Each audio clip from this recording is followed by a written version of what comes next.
On a 30 ans, 35 ans, on est célibataire, il n'y a rien qui nous retient, on rencontre quelqu'un, ça marche pas, on passe au suivant. Je pense que les réseaux sociaux, c'est la raison pourquoi aujourd'hui ça fonctionne pas. Attention, c'est juste, on a plus de choix. Arrêtez de dire que vous êtes des bonnes personnes quand vous êtes laids. Quand on est trop généreux, les hommes en tant que tels, on se fait piler sur les pieds. Vraiment. 100%. Parler des finances, c'est quelque chose qui doit être fait très très rapidement. How you do anything is how you do everything. Il faut qu'il y ait de l'autorité pour qu'une organisation fonctionne. And watch out what you wish for, because you might get it.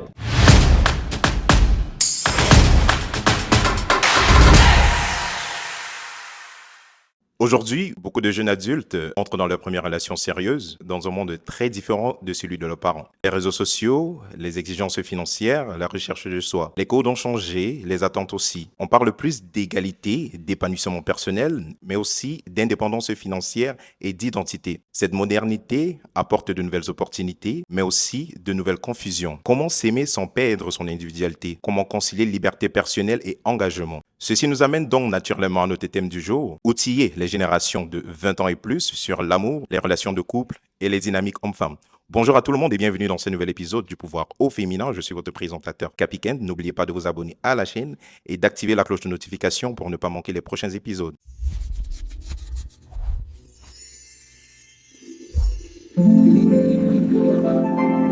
Aujourd'hui, sur notre panel, nous avons 4 magnifiques invités et nous allons passer aux présentations. Nous allons commencer à ma droite et priorité aux femmes. Bonjour tout le monde, Berfine Dac, fondatrice de Bunny Match, l'agence de rencontres à Montréal pour célibataires. Bente Di Girolamo, je suis manager en TI à la Banque Morgan Stanley et je suis aussi en immobilier. Mon nom est Nicolas Meunier, je suis un militaire vétéran retraité, multi-entrepreneur et humanitaire en ce moment.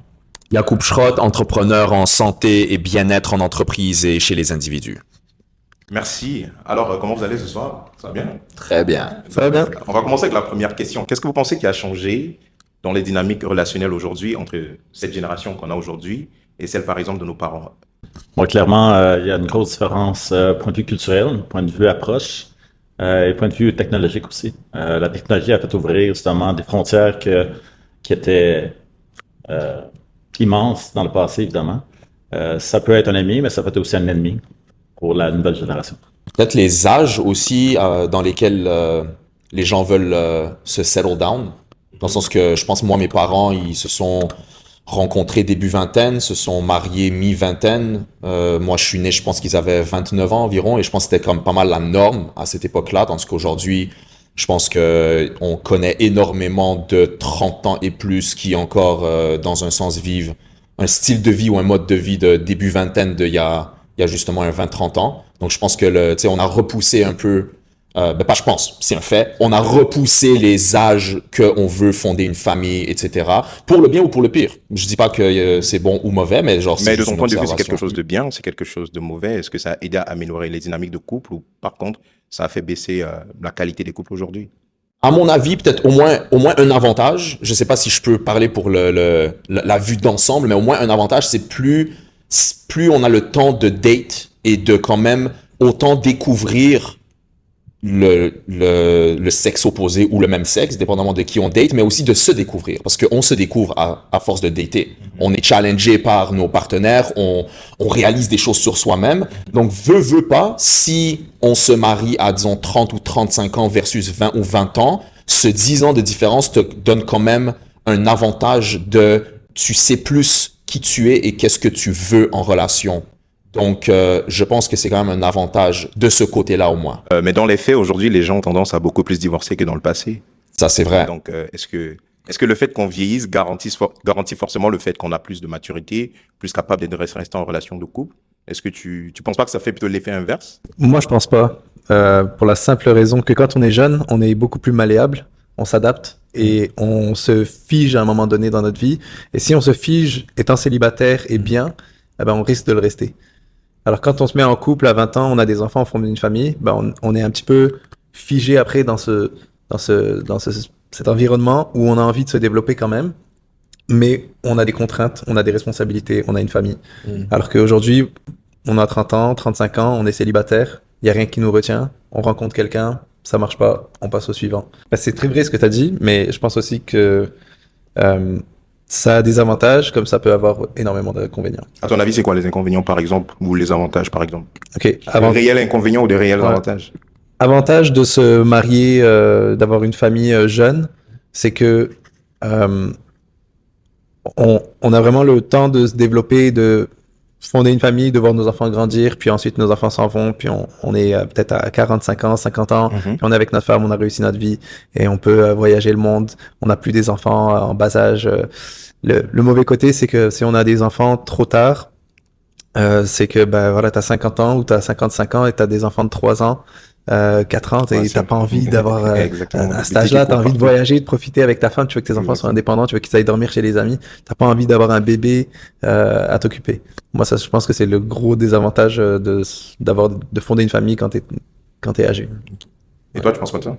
Moi, je pense que c'est toute une question de but et de raison, dans le sens que les personnes qui se marient aujourd'hui jeunes, il y a beaucoup, c'est parce que c'est dû à la pression de leur famille, c'est leur façon de sortir et se trouver. Mais ils pensent, à cause que certaines cultures donnent la façon de se trouver avec comme en bâtissant une famille, ces personnes-là, quand ils se marient jeunes, c'est prouvé que dans les chiffres d'aujourd'hui, il y a vraiment plus de divorces qu'à l'époque. Puis ça, c'est parce ils ont pas pris les bonnes raisons. Ça, c'était pas leur but en premier, c'était sortir de la maison et non parce que ils voulaient créer une famille. Ça, c'est la raison première pourquoi la majorité des gens, ils se séparent. C'est parce qu'après ça, quand ils sont en couple, ils voient la réalité des choses. Puis quand ils voient la réalité des choses, ils remarquent qu'ils se sont fait influencer. C'était pas pour leur propre bien, c'était vraiment comme, bref. Puis ils se font aussi, comme tu dis, Dante, comme t'as plus tendance à être influencé. Fait que quand tu t'es influencé dans ta vingtaine, là, tu te trouves plus rendu à ta trentaine. Là, les enfants sont partis. Puis là, tu sais pas en vérité qu'est-ce que tu veux de la vie parce que tu as été influencé, pas par tes propres choix, mais par une pression qui peut être sociale, une pression culturelle. Je pense qu'aujourd'hui, les femmes, surtout, ils ont plus le choix d'attendre. Mais le problème, comme tu as dit aussi, c'est plus qu'on est bien dans notre confort, dans notre célibat, plus on se donne des raisons de pourquoi je ferais des sacrifices pour aller avec un homme. Je veux pas le former. C'est son devoir de se former. Donc, ouais, c'est un problème de la société en ce moment. Mais comment nos parents faisaient justement pour être restés si longtemps ensemble? Pourtant, ils se sont mariés jeunes. Je pense que les réseaux sociaux, c'est la raison pourquoi aujourd'hui ça fonctionne pas. Il y a beaucoup de gens qui, à partir des réseaux sociaux, par exemple, il y a plusieurs mots qu'on entend aujourd'hui qu'on n'entendait pas autant à l'époque parce que c'est trendy, par exemple, narcissique. J'ai jamais entendu autant ce mot-ci. Il est narcissique. Ça, c'est très vrai. C'est quoi être narcissique? Pervers narcissique. C'est ça, il est pervers narcissique. Exactement. En tout cas, ils vont aller chercher des termes qu'ils ont écoutés sur TikTok. Puis chez les hommes, c'est tellement plus facile de comparer à l'attrait comme physique. Les gens, ils vont être vraiment comme attirés par qu'est-ce qui est faux, les chirurgies esthétiques. Si je peux me permettre, moi, j'ai eu droit à avoir des chirurgies esthétiques. Puis j'ai vu la différence du regard de l'homme versus naturel, versus maintenant. Donc, les hommes sont superficiels, c'est ça que tu sous-entends? Je pense que tout le monde l'est. Tout le monde l'est à un certain stade de sa vie. Et après un certain stade, tu reviens aux bonnes valeurs parce que... Mais quand tu dis que tout le monde l'est, ça veut dire quoi pour toi être superficiel? Qu'on définisse d'abord le terme avant qu'on... Tout le monde aime les belles choses. Tout le monde aime les belles choses. Si tu as le choix entre, sans savoir la personnalité de la personne, sans savoir, comme avant même que la personne ouvre la bouche, tu vas toujours, ton regard va être attiré, même chez les bébés, c'est prouvé, ils vont toujours être attirés par les belles choses, par la belle personne, une belle présentation, un beau sourire, des beaux yeux, des yeux de couleur. Comme... Donc pour toi, c'est ça être superficiel, le fait qu'on soit attiré par quelque chose qui est beau, ça veut dire qu'on est superficiel? C'est pas être superficiel, mais dans le sens que les gens vont tout le temps préférer que ce qui est beau en premier, physiquement, visuellement. Et c'est vrai que les hommes aiment avec les yeux Oui. en premier, alors que les femmes, elles veulent se faire dire des choses, elles veulent sentir des choses. Donc les hommes, donc selon toi aussi, les hommes sont superficiels? Les hommes mentent et c'est pour ça que les femmes mettent du maquillage. Les hommes, ils aiment une belle femme, ils vont... Après, dire superficiel, c'est un peu pousser ça à l'extrême, parce que si tu sous-entends superficiel, ça voudrait dire qu'on ne regarde que ça. Mais c'est vrai que c'est la première chose qu'on va regarder. Mais il y a des gens qui ne regarderont pas que ça. Donc, tu vas être une super belle fille dans un bar, mais tu vas rien savoir dire, ou tu vas avoir une sale attitude, et je te parlerai pas non plus, ça fait de moi quelqu'un qui est pas superficiel. Parce que j'irai pas me mettre à quatre pattes parce que t'es belle. Mais moi, par exemple, à cause que je suis tellement traumatisée par les beaux hommes, je vais tout le temps aller vers les hommes un peu moins beaux. C'est comme, je vais y donner la parole, mais je vais jamais penser. Mais comment ça, plus t'étais loin. traumatisé par les gars qui sont beaux? Est-ce que t'as une anecdote à nous C'est raconter? vraiment simple. C'est vraiment simple. Ils ont plus tendance à être, comment je veux dire, à être suscités. Narcissique? Non, à être suscités. Narcissique pervers. Non, ils ont juste tendance à être plus suscités. À un moment donné, j'ai lu, en fait, c'était vraiment drôle. Peut-être vous avez même vu cette vidéo. C'était un prêtre qui disait, arrêtez de dire que vous êtes des bonnes personnes quand vous êtes laids. excusez-moi. Mais dans le sens que si t'es plus suscité, c'est normal que t'as plus d'histoire. C'est Tu veux quoi? dire C'est qu'on a normal. plus de tentation. C'est normal, t'as plus de tentation. Arrêtez de dire que vous êtes des bonnes personnes si vous êtes pas physiquement attirant parce que vous avez moins de tentation. Fait que ça va juste avec la logique des choses. Est-ce que ça veut dire parce que la personne est belle ou la chose est belle, c'est quelque chose de superficiel? Je suis complètement en désaccord avec ça. C'est par rapport à la réaction, comment la personne réagit à cette beauté-là en tant que telle. C'est sûr, si cette personne a besoin de cette beauté-là pour se valoriser, ça va être peut-être un agent qui va être plus superficiel que quelqu'un que on s'entraîne, on fait attention à notre corps, on fait attention à nous. Ça ne veut pas dire nécessairement qu'on est superficiel au départ en tant que tel. C'est comment qu'on le radie en tant que tel. C'est qu'est-ce qu'on aimait en tant que tel ou qu'est-ce qu'on veut recevoir en tant que tel comme filtration autour de nous. Je pense que la beauté, oui, ça peut être un élément d'être superficiel. Si on Mais c'est quoi être superficiel? Est-ce qu'on peut définir ça? Mais en justement, premier? c'est la question que je t'ai posée au début parce que je voulais Mais- justement qu'on définisse superficiel avant Ouais. de discuter en fait. Selon ton point de vue, c'est quoi pour toi être superficiel? Pour moi, être superficiel, c'est comme toujours se baser sur le visuel. Être superficiel, c'est ça. Par exemple, les hommes qui aiment vraiment les marques. Les hommes que c'est important pour eux. Ou même les femmes. Les femmes qui aiment beaucoup les marques. La voiture que tu conduis. Je connais tellement de personnes que dans leur maison ressemble absolument à rien. Mais leur voiture, oh là là. Oh là là. Mais pourquoi? Mais c'est une caractéristique d'être Ou superficiel. peut-être juste une préférence, c'est une personne qui a une préférence envers les voitures et Qui sont belles. ouais, et puis s'inquiète pas forcément de son intérieur parce que le design intérieur, ça l'intéresse pas forcément. Mais est-ce que tu penses que payer tes factures, c'est plus important qu'avoir avoir une belle voiture? Moi, je pense pas ici. Moi, Non, mais comme pour moi, superficiel, c'est ça. C'est dans vraiment comme favoriser des affaires qui sont plus belles puis payer le prix sans prendre en considération comme les choses en priorité. Les besoins comme primordiaux en premier. En fait, je vais dire, maintenant, je vais ajouter dans mes mots un peu ce que tu dis, c'est le paraître qui est la priorité. En gros. Ça veut dire, tu peux, entre guillemets, paraître bien et à l'intérieur, t'es pas bien. Ta blonde ou ton chum paraît bien, mais votre couple, il va mal. Mais genre, tu sais, tu fakes juste pour que ça paraisse bien. Ouais. Ta voiture, donc ce que t'as l'air dehors, paraît bien, mais à l'intérieur, tes bills sont pas payés. Donc, dans le fond, c'est prioriser le paraître parce que je pense qu'on est tous d'accord, l'humain aime le beau. Mais il y a une différence entre aimer et l'apprécier et le prioriser, genre numéro 1, au-delà le fond. Right? Le fond et la forme. Est-ce qu'on met plus d'emphase sur l'emballage ou ce qu'il y a dans la boîte? En gros. Donc, si j'ai compris ce que tu as dit aujourd'hui les réseaux sociaux ont contribué énormément au fait que les relations de couple ont tendance à ne plus fonctionner. Est-ce que vous avez un autre point qui fait en sorte qu'il y a cette différence entre cette génération et celle, par exemple, de nos parents qui fait en sorte que les choses ne fonctionnent pas? Les finances. Les finances. Aujourd'hui, de plus en plus d'hommes ne comprennent pas que, par exemple, à l'époque, je pense pas qu'on entendait la notion 50-50. Je pense pas. Peut-être que ça existait, mais j'ai jamais entendu ça avec mes ancêtres. Aujourd'hui, certains pays, c'est vraiment plus ancré que d'autres. C'est pas une tendance de l'époque, mais c'est vraiment culturel. Par exemple, il y a des pays que tu t'en vas, tu n'entendrais jamais la notion 50-50.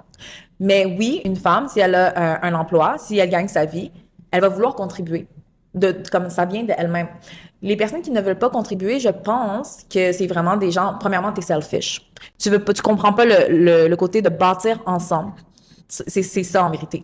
Mais entendre des hommes dire, moi, je veux qu'une femme soit indépendante, j'aime pas entendre ça parce que j'ai l'impression que c'est comme si lui disait, je veux pas avoir la charge d'une femme. Tandis qu'à l'époque, ça faisait partie essentiellement de son devoir. Donc, les femmes ne doivent pas être indépendantes? Non, entendre un homme dire ça, pas pour les bonnes raisons. Tu comprends? Je sais pas si je m'explique bien. J'aimerais entendre vous, Mais messieurs. c'est un autre débat. Mais on est en On a train- tous les débats. déballe. Non, justement, Tous les débats. en fait, nous, on va essayer de comprendre pourquoi les relations de couple aujourd'hui ont tendance à ne plus fonctionner. Le premier point qu'elle a Ouais. mentionné, Mais les le- réseaux sociaux. Le deuxième point qu'elle a Les mentionné, réseaux sociaux, je finances. suis d'accord avec toi. Mais Et là- les finances, je pense que ça définit pas si une relation fonctionne ou fonctionne pas. Mais ça dépend, c'est pourquoi aussi le but de ta Comme- relation. Comme tu l'as dit, c'est culturel. Donc, il y a des pays où les femmes, elles travaillent pas, les hommes, ils travaillent, c'est eux qui payent tout, naturellement, mais en même temps, c'est pas eux qui changent les couches. Donc, voilà, mais ça fonctionne. Et il y a des pays où les femmes, elles travaillent et ils font 50-50 et ça fonctionne aussi. Donc, c'est pas parce qu'on fait 50-50. Les finances, d'après moi, ça aide quand c'est bien géré, ça aide pas quand c'est mal géré, mais c'est pas ça qui va définir si ton couple, il fonctionne ou pas. Non, mais aujourd'hui, c'est une question de la raison pourquoi la majorité fonctionne pas. C'est à Parce que cause les- qu'on fait 50-50 ou pas? Moi, je Non, pense mais que comme c'est propre non, à non, chacun. mais Peut-être que toi, tu voudrais pas faire 50-50. Non, mais tu l'as dit, c'est culturel. On habite à Montréal en tant que tel, on s'entend, c'est une ville où c'est multiculturel. Ouais. À Montréal, on a beaucoup ce problème-là, des finances. Parce qu'il y a des filles, par exemple, qui viennent, des filles slaviques, les femmes Slave. slaviques, eux, jamais. Russe. Eux, jamais ils vont prendre en conscience le 50-50. Jamais. Mais ils viennent ici, puis là, ils rencontrent, on va dire, un Italien québécois, qui est né ici. Puis là, Ou un l'Italien, Français québécois. ou un Français québécois, whatever, tu sais.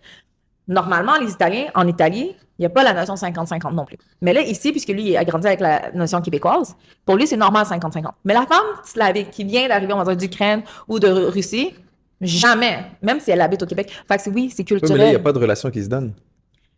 À cause qu'elle est belle, parfois, ça se Ouais, donne. mais il n'y a pas de relation du tout, là. Ouais, C'est ça fait des c'est pas relations ça qui sont fait que très- que ça des fonctionne ou que ça relations fonctionne temporaires pas. très superficielles, encore plus en tant que tel, parce que j'aime bien l'expression, on peut pas avoir le beurre et l'argent du beurre en tant que tel. Là, certaines femmes veulent être indépendantes, veulent avoir la flexibilité d'avoir s'habiller, avoir le linge, flasher, faire tous les beaux voyages autour du monde. Mais quand on demande justement la notion de 50-50, si on parle de ça en tant que tel, de contribuer à la relation, oh my God, ma culture ne permet pas ça. Mais ta culture ne permet pas de voyager autour du monde, mettre du Louis Vuitton, puis traiter ton homme comme un esclave aussi d'une certaine manière. Je l'ai vécu complètement à 1000%, ce scénario-là, plusieurs fois. Puis, quand on est trop généreux, les hommes en tant que tels, on se fait piler sur les pieds. Vraiment. 100%. C'est la notion de 50-50 100%. ou la notion d'équitabilité en tant que tel, ben, watch out what you wish for because you might get it. You want to have 50%, tu vas avoir 50-50 dans la relation, ben, ça vient avec une responsabilité aussi. Vu que vous avez eu cette expérience, je pense que si vous êtes ouvert à raconter votre expérience, ça aiderait beaucoup des gens qui nous écoutent aujourd'hui à mieux, avec votre expérience, avec ce que vous avez vécu, ce que vous pensez de la situation. Je pense que ça va aider beaucoup de personnes à comprendre. Pas le seul, on a tous été dans cette relation-là. Alex Denick. Ouais, ben, j'ai plusieurs exemples, mais si on y va du côté slovène. Non, Le plus récent. je me suis auto-retraité environ 10-15 ans environ, en tant que tel. Je suis arrivé à Montréal avec la recherche de l'amour, en tant que tel. Donc, je me suis ouvert une fois dans ma vie, j'ai dit, je vais commencer à aimer, puis on va voir comment ça marche. Donc, au début, j'ai été avec une autre culture, et évidemment, l'écrage de culture a fait que ça a été très radical, puis à cause de ça, évidemment, la personne a vécu la pire expérience de sa vie, mais moi, j'ai vécu la pire expérience de ma vie en tant que tel. Deuxième expérience, on va y aller court, puis on arrive au Russe dans pas long. Ça va me faire plaisir d'en parler. Si je ne me fais pas arrêter ce soir ou demain matin, me faire tirer, merci beaucoup. La deuxième, j'ai dit, je vais aller plus jeune, parce que des fois, on parlait justement de la nouvelle génération, donc j'étais justement dans la vingtaine. Je cherchais dans la vingtaine quelqu'un qui n'avait pas justement si on peut dire, des malformations culturelles ou justement de relationnel précédent. En fait. Parce que, veux pas, plus que dans notre relation, dans nos vies en ce moment, on vit de plus en plus d'expériences qui fait qu'on traîne un plus gros bagage, donc on est plus sélectif. Donc, quand quelque chose ne marche pas, c'est soit gauche, soit droite, let's go, on continue. Tu sais. On vit dans une société de consommation incroyable. Donc, je me suis rendu compte qu'évidemment, on parle je pense OnlyFans, j'ai vu un OnlyFans passer dans le sujet quelque part. J'ai vécu ça sans le savoir. Je me suis ramassé sur des vidéos que je ne le savais pas en tant que tel. Madame faisait de l'argent finalement, mais elle contribuait pas 50-50. Mais ça là, je contribuais 50-50 sur les vidéos, par exemple, que je savais pas. Damn. Donc, je me suis rendu compte que, OK, Attends, j'ai bien envie de comprendre. Ça veut dire que Ouais. Madame faisait OnlyFans, ouais, Avec lui qui participait. Caméra sans sa- cachée. avec sans toi qui consentement. participais sans savoir que tu participais à ça, en fait. exactement.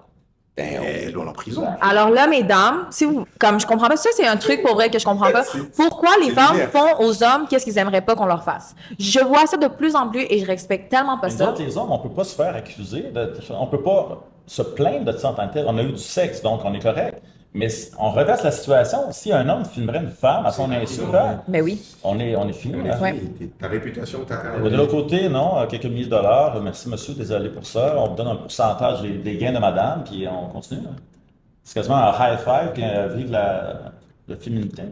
C'est quoi le lien? Exactement. C'est quoi le fan? Je ne le dirai pas. Depuis ce temps-là, ça a été fermé parce que madame a se ramassé un sugar daddy. On n'en parlera pas de ça. Dernière relation, on parlait slavique, les Russes en tant que tels. Évidemment, on parlait de culture. Quelqu'un arrive avec une culture différente, plus froide en tant que tel, veut justement être habitué dans sa culture de prendre soin de son homme, prendre soin de sa famille, choses comme ça, mais arrive dans une société qui est très Libertine. libertine, ouvert, facile d'échanger, de commercialiser, d'acheter des vêtements, choses comme ça. Donc, elle s'attend, comme en Russie, que l'homme va tout payer, évidemment, mais évidemment, la femme veut aussi travailler, veut avoir son argent, veut avoir ses choses. Donc, un 50-50 d'un côté, mais pas de l'autre en tant que tel. Donc, madame, elle se tirait 750 000 par année, et évidemment, C'est moi qui payais tout, malgré que moi, je suis un humanitaire autour du monde, je suis un vétéran militaire, mon salaire, c'est pas 750 000 par année. Ouais, mais c'est ça que je te dis, c'est vos choix. Toi, t'es allé avec cette femme-là sûrement parce que physiquement, elle te plaisait. Parce que là, tu me dis toutes les affaires Je qui voulais te plaisent quelqu'un pas. qui avait une belle culture familiale, qui allait prendre soin de son homme en tant Mais que tu dis tel. qu'elle avait pas ça. Je comprends pas. Ben, on découvre les gens en face des fréquentations. Mais exactement. Donc, pourquoi t'as été attiré en première vue? Avoue-le. Ben, c'est sûr que Avoue-le. j'aimerais dire que je suis laid puis j'ai été avec la beauté, mais je vois quelqu'un qui a une certaine beauté aussi, qui fait attention à son corps, qui fait attention à ses habitudes, qui s'habille bien, oui, qui va au gym, qui va jouer dehors, qui est capable de mettre des talons hauts puis jouer dans le bois dans la même journée. Si ça passe ça, le test, elle mérite une première date en tant que telle. C'est sûr que je vais payer les premières. Les hommes, on est galants, on va payer les premières dates. On fait tout ça, messieurs. Hein. Mais après quelques temps, c'est quand qu'on arrête? C'est quand qu'on devient 50-50? C'est quand on se rend compte que madame fait plus d'argent et ne contribue pas, qu'est-ce qu'on fait? Donc moi, par exemple, la première fois que je suis arrivé ici au Canada, il y avait une fille qui était passée me chercher, j'avais rien encore ici, là. J'étais Mr. Nobody. Et une fille, elle est venue me chercher, j'avais pas de voiture, elle est venue me chercher en voiture, elle m'a ramené dans un restaurant, elle m'a posé sa carte de crédit, elle m'a dit, c'est toi qui paye, mais en gros, c'était moi qui payais. Tu vois, genre, en gros, moi, j'ai eu le respect devant le gars, c'est moi qui a été l'homme, qui est payé et tout ça, mais en réalité, c'était elle qui avait payé. Tu vois, donc, Il s'est passé quoi avec elle? Et moi, il s'est Est-ce qu'il y a eu rien une passé. deuxième date? Non, non, il s'est rien passé avec Ben elle. voilà. Mais non, mais c'est pas quelqu'un elle était, je pense, plus âgée que moi. C'était comme une personne que j'avais déjà rencontrée avant. On avait fait une date, on s'était pas vraiment reparlé. Moi, j'étais super occupé. Elle était occupée. Aujourd'hui, elle est Non, elle mariée, était elle a juste un pas assez enfant et belle. tout. Non, non, non, non. C'est ça. Au contraire, moi, honnêtement, Arrête de mentir. c'est une personne que je respecte énormément. Et je pense que c'est une des seules personnes qui a fait ça, tu vois, qui m'a, genre, pris et qui m'a dit, c'est toi l'homme, mais même si c'était pas moi l'homme réellement, ce soir-là. Ma seule conclusion de tout ça, c'est je pense que quand on rencontre quelqu'un, parler des finances, c'est quelque chose qui doit être fait très très rapidement.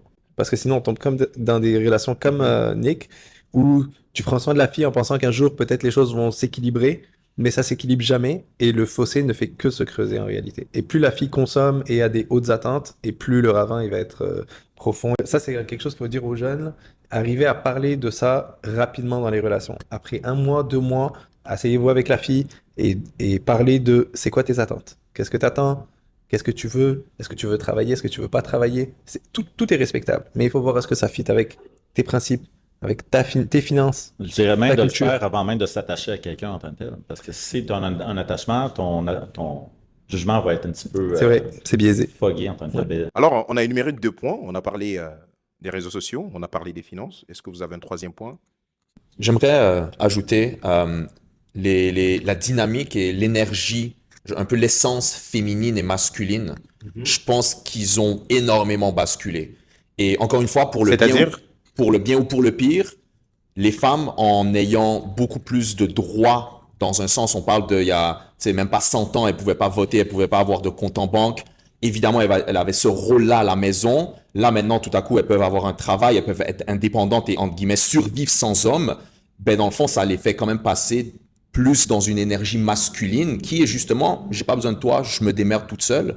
Et je sais pas c'est quoi qui a formé ça, si c'est un effet domino ou à cause de ça ou à cause d'autres choses, mais les hommes, eux de leur côté, se sont justement, ils sont allés plus dans le spectrum de l'énergie féminine.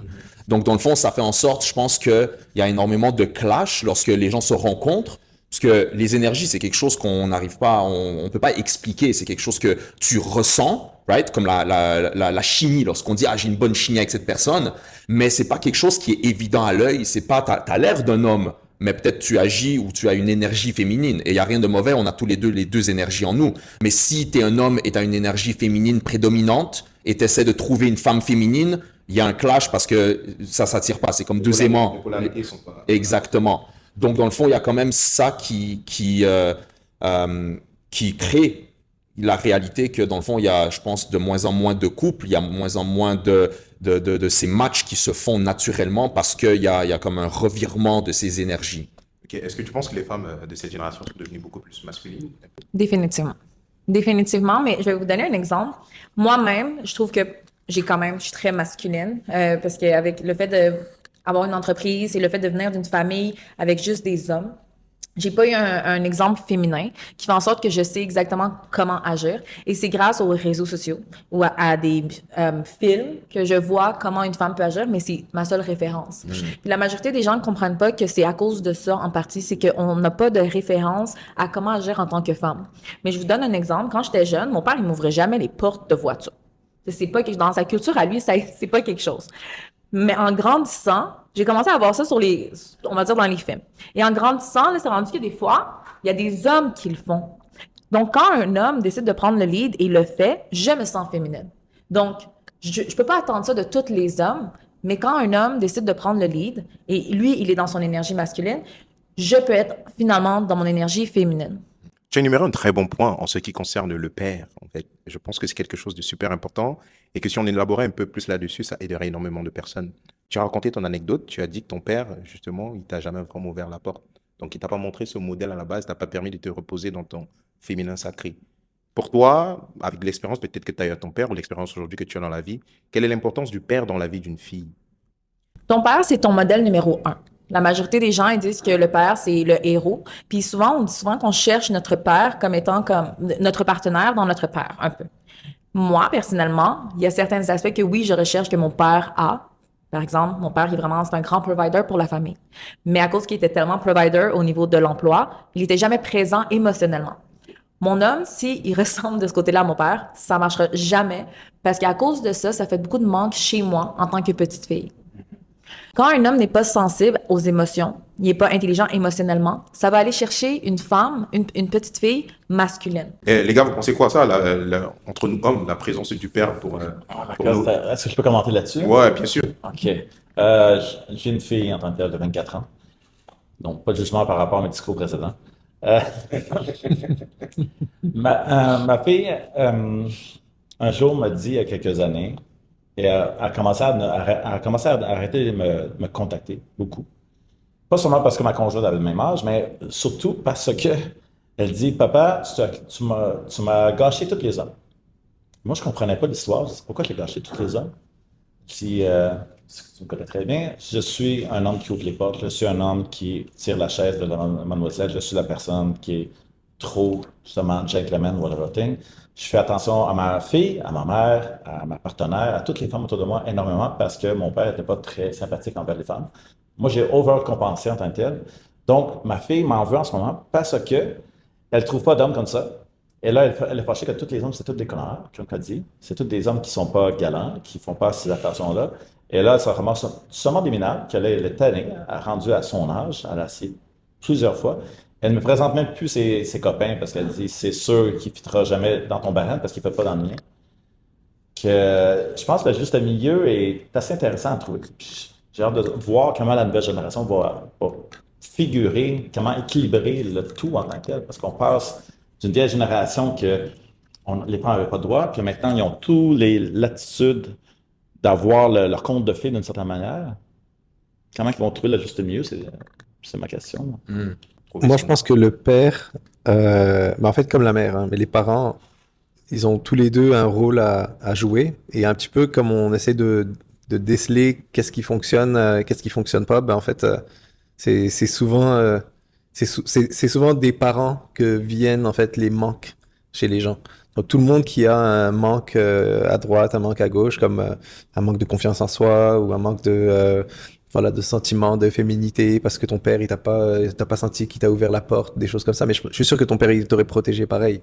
Je Mon suis père sûr est que formidable. c'est ça. Donc, tu vois, c'est comme, on peut pas vraiment se baser sur ça. Et après, je pense à un moment donné, on parle à la aux générations de 20 ans et tout ça. Ça aurait été intéressant d'ailleurs d'avoir un enfant, un jeune de 20 ans, pour parler avec eux, pour essayer de comprendre aussi.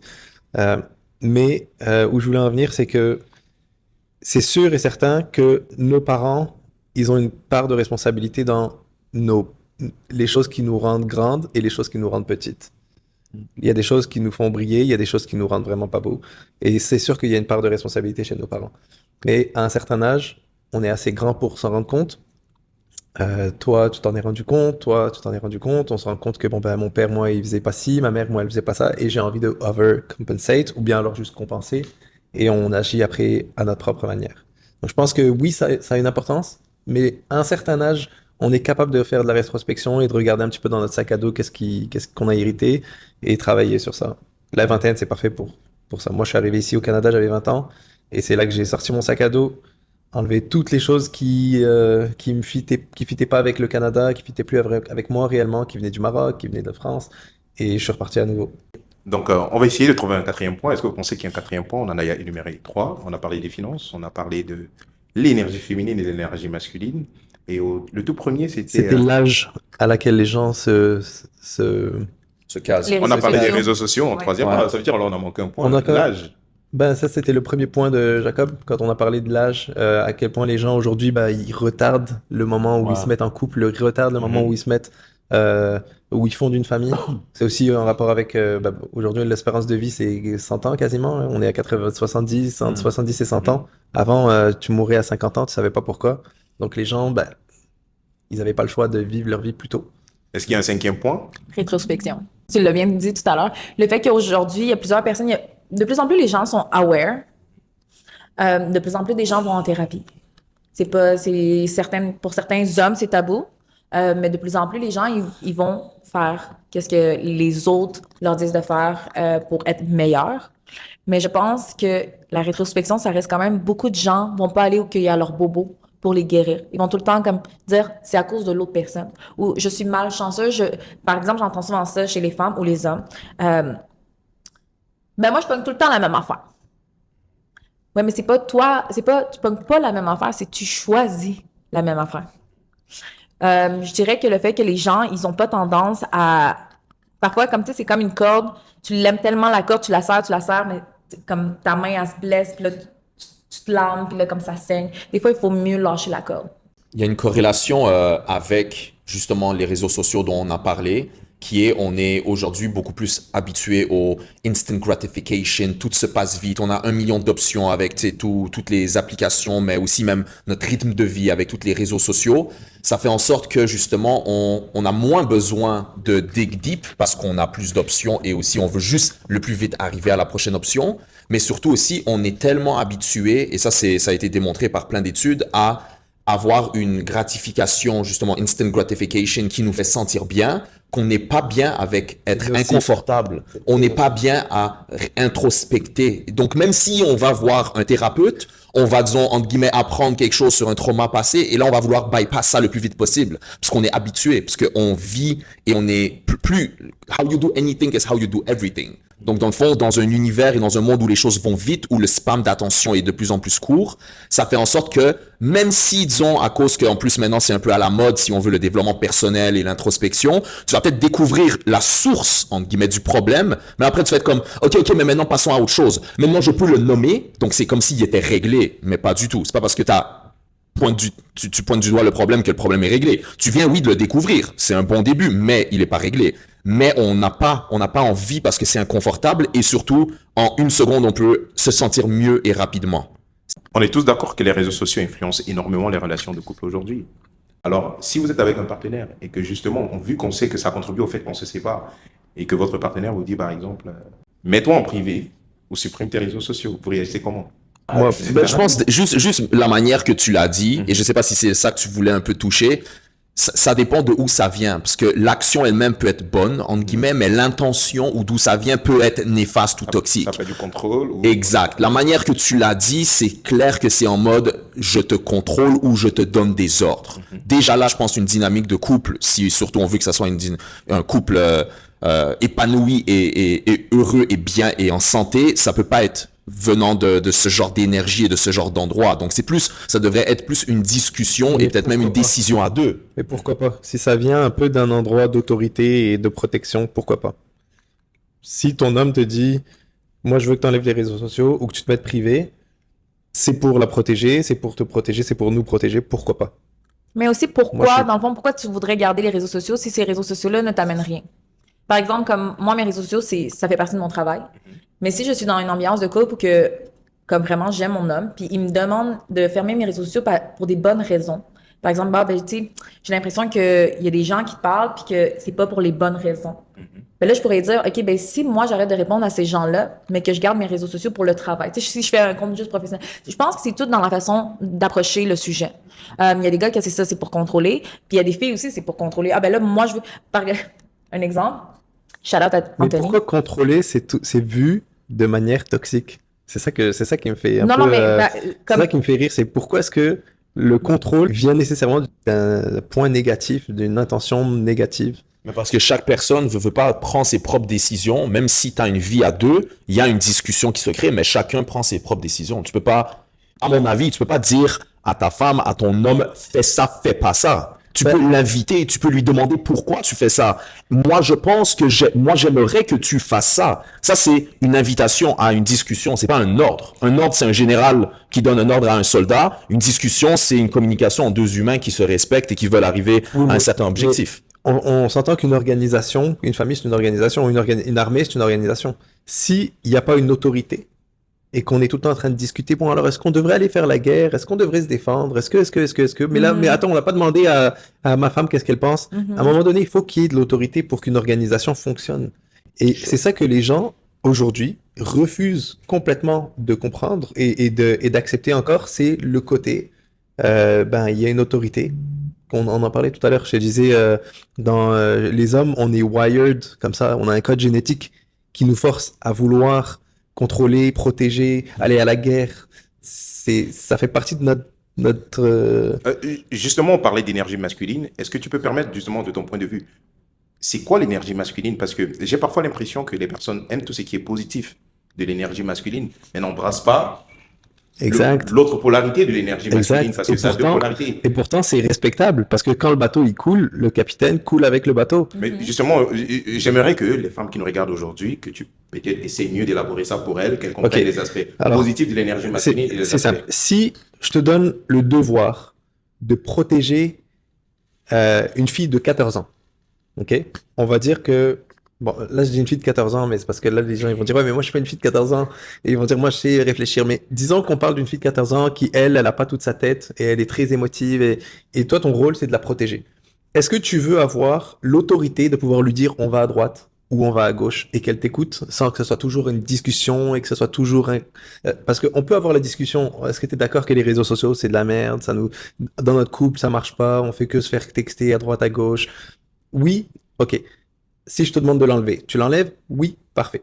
Tu l'enlèves et on passe à autre chose. Mais si on commence à avoir la discussion et que la personne ne veut pas, elle est en train de, à quelque part, elle refuse ton autorité. Tu vois, elle refuse de dire, il me demande de l'enlever, je vais refuser. Et à ce moment-là, il y a une cassure dans le couple. Moi, je pense Après, au final, je pense que ça dépend de quoi on parle. Parce que là, tu as donné l'exemple. J'ai rien compris pour rien. T'as donné l'exemple. L'exemple est vraiment mauvais. Tu as donné l'exemple de tu dois protéger une fille. Et ça, je comprends et je suis d'accord avec toi. Si, exemple, tu marches la nuit avec ta femme et elle dit, chérie, j'ai envie de prendre la ruelle là. Et tu dis, non, je connais cette ruelle, elle est dangereuse, on va pas là. Exact. Je suis d'accord, oui, là, tu, entre guillemets, prends ton autorité masculine et tu prends le devant et tu dis, entre guillemets, un ordre. Exact. Mais dans une situation, entre guillemets, plus quotidienne, donc les réseaux sociaux, chose que quasiment on a tous maintenant comme un portefeuille, c'est un peu différent, je trouve. C'est un contexte qui n'est pas le même. C'est juste une goutte d'eau tous les jours. Mais en quantité, ça va revenir à la même chose que passer par la ruelle qui est dangereuse. La ruelle qui est dangereuse, tu vas te faire attaquer ce soir maintenant, puis je vais devoir me battre pour te défendre. Et au final, c'est moi qui vais assumer les conséquences. Right? Sure. Les réseaux sociaux, c'est juste petit à petit.